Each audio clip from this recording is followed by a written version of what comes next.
I'm a high school freshman, and we had just finished our biology quiz and were trading papers to grade. I pull out my pen, but my classmate, whom I don't really like, stops and tells me, grade it with pencil. I'm catching on to his desire to cheat, but say that the pen is more aesthetic. He continues to insist, saying he'll pay me, and a plan forms in my head.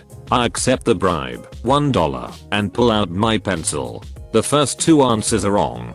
I get my pencil and push it across the paper violently, ensuring that the pencil mark was thick and dark. I continue with the marks and checks, grinding the pencil lead across the paper every time.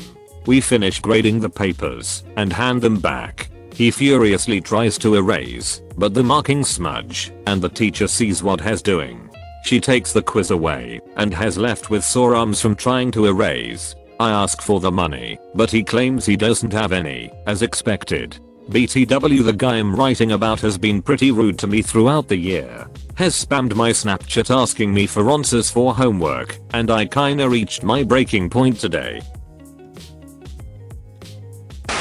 I used to work as in a small family-owned industrial factory which employed about a dozen people. The bosses all knew that I was studying at university part-time and needed to take a couple of days off for exams each year. I told the foreman that I needed to take Friday off for one of these exams. He spoke to one of the owners and come back to me with an answer. Despite my ongoing insistence that there was no alternative for me other than to sit the exam on Friday, he informed me, you need to decide. If you are not going to come in on Friday, don't bother coming in on Monday. I thanked him for his understanding, then got back to work. I sat my exam on Friday, just as he suggested. I also took Monday off. I strolled in on Tuesday, went to my station, and started preparation for the day ahead. The foreman walked past about 5 minutes later and did a double take. Where the hell have you been? He asked. I explained to him that I had sat my exam on Friday, that it went well, and again thanked him for telling me not to come in on Monday. His jaw fell open in disbelief. He shook his head, then walked away.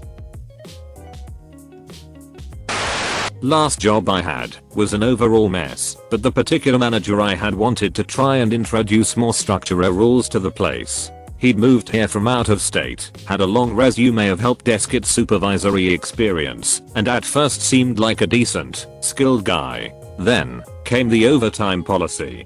Previously, overtime was allowed without needing approval, because sometimes calls run long as it wasn't excessive. Excessive meant more than 5 hours, and even then all you had to do was explain what took so long and management was happy to approve it, because sometimes tech stuff gets messy and takes a while. The previous manager never had any issues approving it, and the CEO never had any issues approving that approval. One of the new manager's changes was that all overtime had to be approved, and if it wasn't approved, spoiler, it was rarely approved. It meant telling a customer you had to cut a support call short when your shift was over.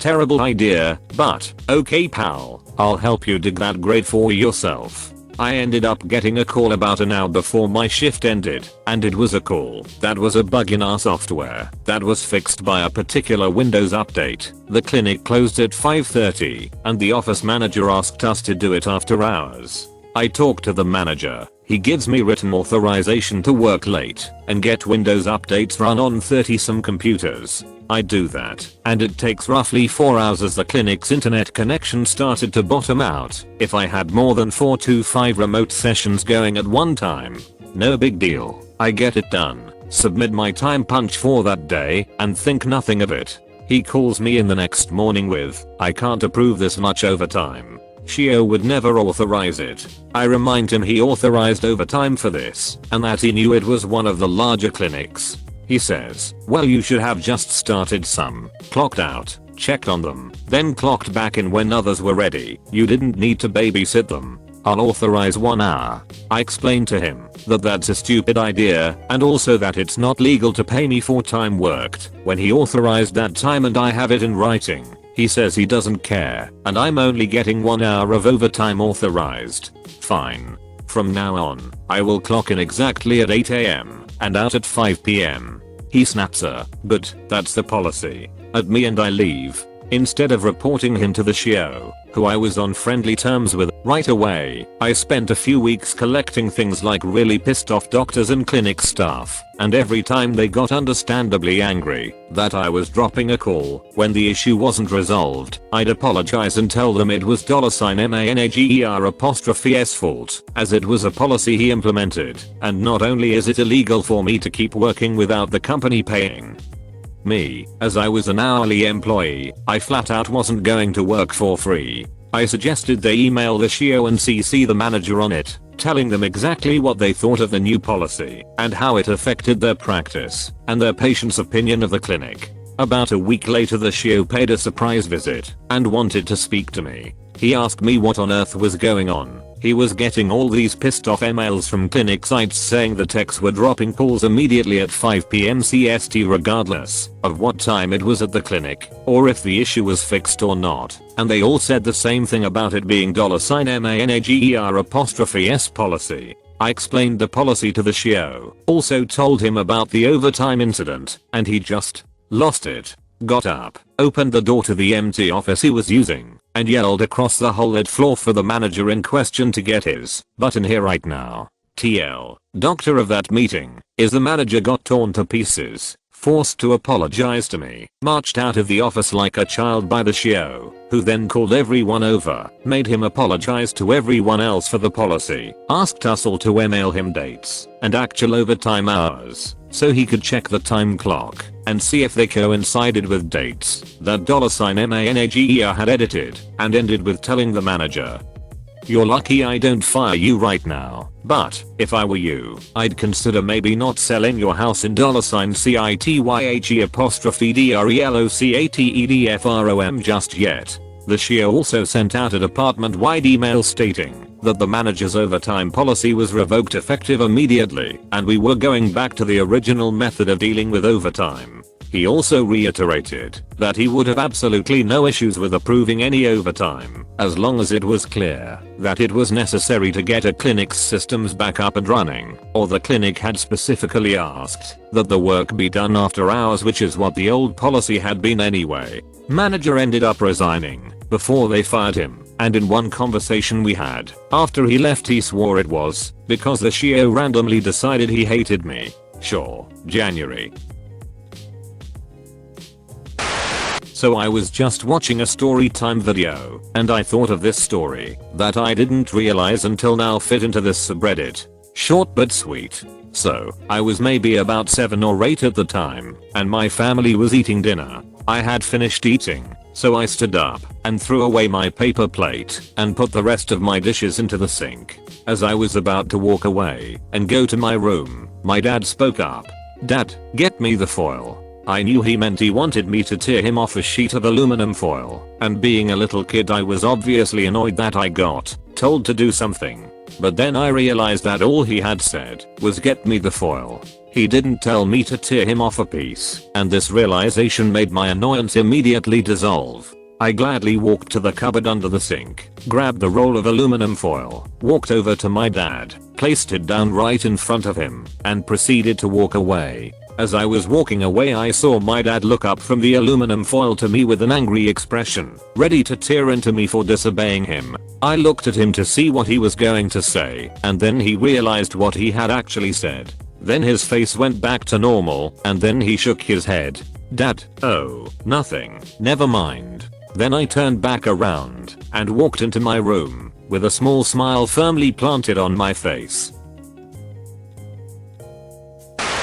This is a story that my friend John told me. John works for an utilities company that has a contract to install energy meters in domestic households across the country. His division covers an area with a population of about 2 million people. Every morning he looks at his little company iPad to see the list of jobs he has and goes off in his van to remove the old meters and install new ones. The company has set a very ambitious target for all households in the country to have these new meters by a certain date. As it goes with companies that do this kind of work, they regularly get audited, the employees' vans get checked for safety, the meters and equipment get double and triple checked, and so on. That fateful day was an internal audit for that locale. It was a beautiful April morning when all the engineers covering John's area turned up to have their vans and equipment inspected.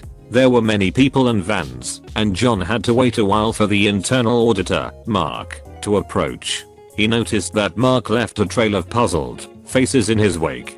"Alright, mate," Mark said.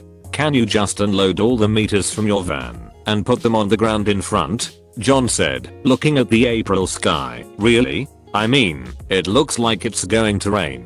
"Nah, it'll be fine." "No, really? The forecast this morning said there was going to be rain, and also the sky's looking a bit cloudy." "Look," Mark snapped. "I have loads of these to test while you guys are indoors being quizzed. Just do as I say and leave them on the ground." As he moved on to the next guy, John made incredulous eye contact with another engineer and they both shrugged as they started unloading the meters. Sure enough, as they sat in a conference room doing their knowledge and aptitude tests, it started pouring, like really coming down. A few minutes later Mark ran in, grabbed one guy and they went outside. John is not only a responsible person in general, but also happens to like his job, so he spoke up. "Shouldn't we all go out there to help?" the manager in charge of the tests said tersely. "Mark only got that one guy." John shrugged. "Alright." After they finished what they were doing, they went back outside. The hundreds of electrical meters were still on the ground and Mark was still running around, looking a little nervous. John called him over. "Mate, what are you doing?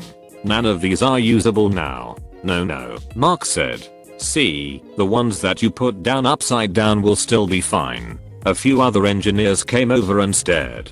"Mark," John said, taking him by the shoulders. "These are all electrical meters. They are not waterproof. Literally none of them are usable now. Compliance would kick our, but if we even thought about putting them in a customer's home, you do realize," another engineer said, "that because you insisted we dump our stuff out in the rain, no one in this area of 2 million people will have a meter to fit for at least the next 3 days." As Mark looked around him, the reality of what he'd done dawned on him.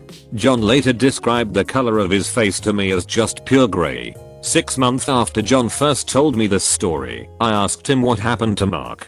He said no one had heard of or from him again. Edit. Someone brought this up in a comment, so I thought I would add it to the main post. John and the other guys aren't engineers in the technical sense. They don't have engineering degrees and they don't do any of the technical planning. However, their job title is meter engineer, and so I referred to them as such out of familiarity. Hope that clears things up. Thank you for watching. Slap that like button and comment your opinion on these stories below. I'm waiting. Write that comment. Seriously. Have you written it yet? If you don't comment, you make a bunny cry somewhere. You're not that kind of person, I know. Anyways, peace out, and catch you tomorrow.